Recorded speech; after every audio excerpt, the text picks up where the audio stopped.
दिन के 10 बजे थे। उत्तराखंड आपदा राहत केंद्र की संचालिका अम्माजी अपने कार्यालय में बैठी आपदा राहत केंद्र के कार्यों एवं गतिविधियों का लेखा-जोखा देख रही थी। कार्यालय क्या था? टीन की छत वाला एक छोटा सा कमरा था जिसमें एक तरफ की दीवार पर कुछ गुमशुदा लोगों की तस्वीरें लगी थी।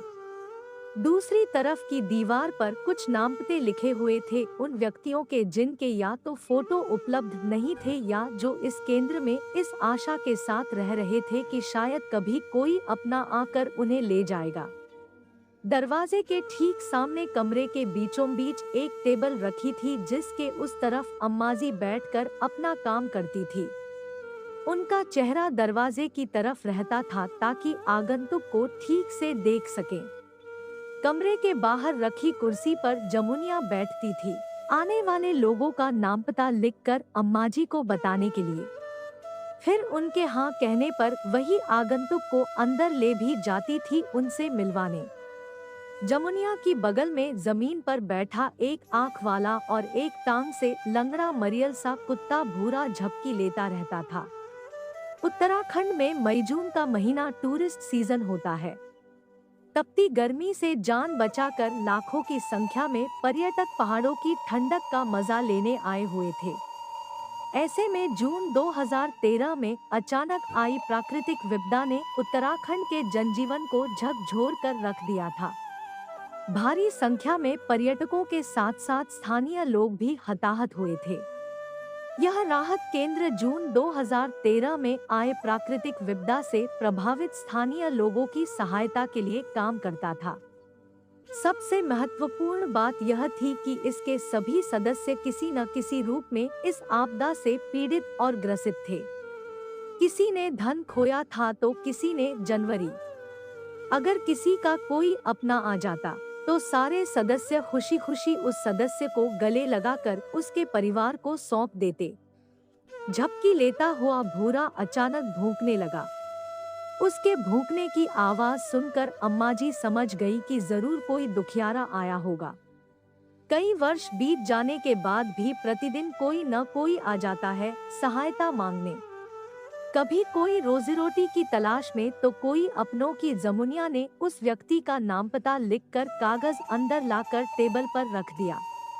अम्माजी रजिस्टर में कुछ लिख रही थी, बिना देखे ही जमुनिया को आगंतुक को अंदर भेजने का इशारा कर दिया। पता नहीं क्यों आज आगंतुक के साथ भूरा भी अंदर चला आया अपनी दुम हिलाते हुए, वरना अम्माजी के आवाज दिए बिना कभी भी वह अंदर नहीं आता था। अपने काम में मगन अम्माजी ने टेबल पर रखा कागज उठाया और पढ़ने लगी। नाम हरीश रावत, उम्र 65 साल, गांव बिसुमपुरा, जिला चमोली।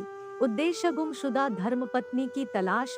पत्नी का नाम लाजवंती रावत, उम्र 61 साल, पहचान रंग गोरा, भारी बदन और चेहरे पर सिंदूर की बड़ी सी बिंदी। उन्होंने नाम व पता एक बार और पढ़ा और सन्न रह गई। सिर का पल्लू आगे सरका, आंख उठाकर सामने देखा। फटे पुराने कपड़ों में भूख और लाचारी में डूबा एक व्यक्ति जो अपनी उम्र से कम 10 वर्ष ज्यादा का लग रहा था, आंखें नीची किए और अपने हाथों को जोड़े खड़ा था, याचनाभरा भाव लिए हुए। 15 जून 2013 की आधी रात का एक एक लम्हा क्या वे भूल सकती हैं? बाहर के कमरे में लाजवंती और उनके पति सो रहे थे। कमरे में प्रकाश के लिए एक ढिबरी रात भर जलती रहती थी। पति की उम्र 62 से 63 वर्ष की थी। दुबले और फुर्तीले होने के कारण वे अपनी उम्र से 5 वर्ष कम ही प्रतीत होते थे, जबकि वह भारी बदन की थी। घुटनों में दर्द रहने के कारण चलने फिरने में उन्हें दिक्कत होती थी। रात में दर्द की दवा लेने पर ही नींद आती थी उन्हें। सर्दी में दर्द ज्यादा बढ़ जाता तब छोटी छोटी जरूरतों के लिए पति और बहुओं पर निर्भर रहना पड़ता था। अंदर के 2 कमरों में उनके 2 बेटे, बहुएं, पोते पोतियां सो रहे थे। भरा पूरा परिवार था उनका। थोड़ी बहुत खेती बाड़ी और दरवाजे पर खड़ी गायें उनके परिवार की दैनिक जरूरतों को पूरा करने के लिए पर्याप्त थी। तभी वह भयानक जलजला आया। पहले तो किसी को कुछ पता ही नहीं चला। पता चलते ही चारों तरफ भागो भागो, पहाड़ हिल रहा है कि चीख पुकार मच गई। बगल में पति गहरी नींद में सो रहे थे। उन्हें जोर से हिलाया तो वे उठे। अंदर जाकर बच्चों को आवाज लगाई। बेटे भोए अपने अपने बच्चों को लेकर किसी तरह बाहर भाग रहे थे, किसी सुरक्षित स्थान की तलाश में। चारों तरफ अफरातफरी मची हुई थी। जान के खतरे का आभास होते ही आनन फानन भाग खड़े हुए फुर्तीले हरीश रावत भी एक बार पलट कर देखा भी नहीं, घुटनों से लाचार अपनी बेबस पत्नी को, जिसने पिछले 35 सालों से उनके हर सुख दुख में साथ दिया था। बहुत आहत हुई थी लाजवंती पति के इस रवैये से। कहां 7 फेरे लेकर 7 जन्मों तक साथ निभाने की कस्में खाई थी दोनों ने, पर सेकंड भर में ही सब कुछ साफ हो गया। एक न एक दिन मरना तो सबको है, पर जीते जी अपनों का साथ छूटने का दुख मरने से भी भयंकर होता है, ऐसा महसूस हुआ था उस पल। उस रात अम्माजी बिल्कुल असहाय और संवेदन शून्य पड़ी थी अपने बिस्तर पर।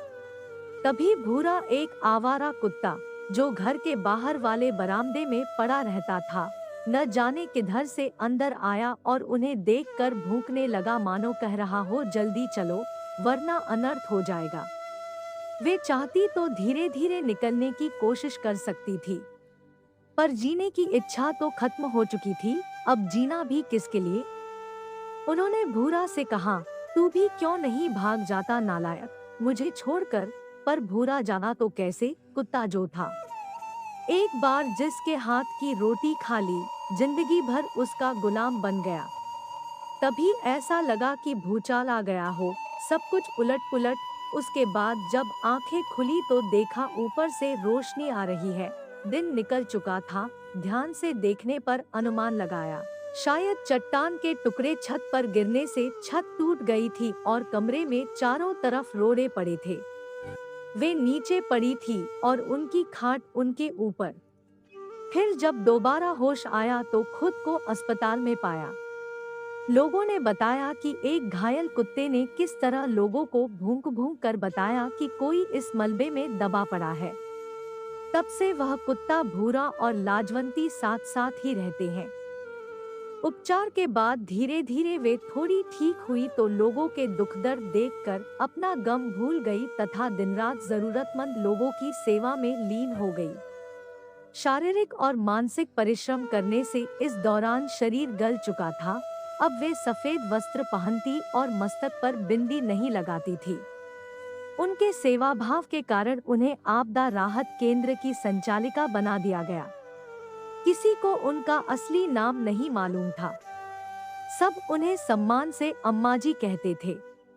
तभी जमुनिया अंदर आई, यह सोचकर कि अम्माजी क्या आदेश देती है। अम्माजी ने इशारे से दीवार पर लगे फोटो और नापता दिखाने को कहा। आगंतुक ने बड़े ध्यान से उन्हें देखा और निराश होकर वहीं धम्म से बैठ गया जमीन पर। सारे के सारे अनजान थे उसके लिए। कुछ देर तक सन्नाटा छाया रहा। फिर जमुनिया उस व्यक्ति को लेकर बाहर चली गई और क्षमा मांगते हुए कहा कि यह केंद्र उनकी सहायता करने में असमर्थ है।